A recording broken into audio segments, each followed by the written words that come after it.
More than any other playwright, Arthur Miller drew together strands of the American experience and wove them into plays that attempted to make sense of the dysfunction of modern lives. Miller was born in 1915 to a comfortably wealthy New York Jewish family that lost its fortune during the Great Depression. His childhood haunts in Brooklyn and Harlem became settings for his plays, and his visceral memories of fast-growing New York and its driven, complex inhabitants found their way into his storylines.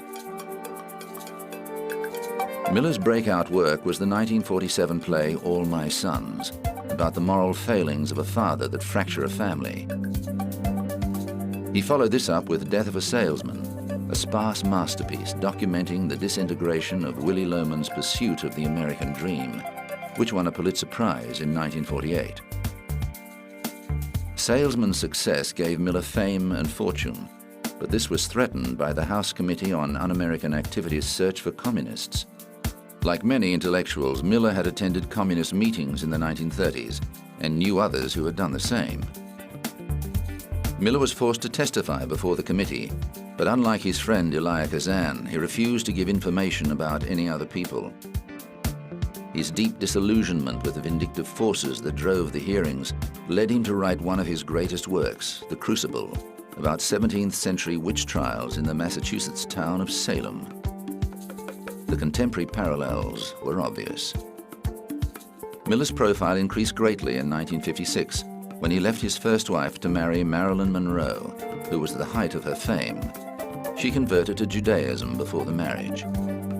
In his autobiography, Time Bends, Miller wrote tenderly and compassionately about the fragile star and the demons of insecurity and drug addiction that undermined their marriage. He admired her childlike naivety and perfect beauty, but despaired at the fears that crippled her film work and made her one of the most unreliable actors in Hollywood. Miller was also frustrated at the snide reporters who consistently depicted Monroe as the quintessential dumb blonde. At the height of the media attention over their relationship, Miller was subpoenaed by the House Committee and found guilty of contempt for not naming people with communist ties. However, the following year, the conviction was overturned, and the Reds' frenzy was on the wane. Shortly after their marriage, the couple traveled to England so Monroe could star in The Prince and the Showgirl with Laurence Olivier, and Miller could supervise a London production of his play, A View from the Bridge. A press conference held at their arrival was the biggest in English history. As the newsmen descended in a pack to capture every glimpse of the radiant star, Miller hovered behind her, a silent, protective presence. While Monroe appeared vibrant and confident in public, her private attitude during the film's production was tinged with paranoia and self-doubt. She accused Olivia of continuously upstaging her and grew wary if Miller was over-effusive in his praise of her performance. Miller started to become concerned at the constant interference of Monroe's acting coach, Paula Strasberg, a problem that intensified as the marriage and Monroe's career wore on.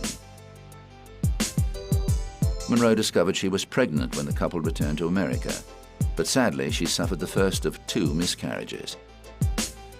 Miller wrote a screenplay, The Misfits, especially for Monroe, and she gave one of the best performances of her career as a damaged divorcee. But the John Huston film was beset with problems, not the least being the breakdown of Miller and Monroe's marriage, and Monroe's struggle with addiction to barbiturates.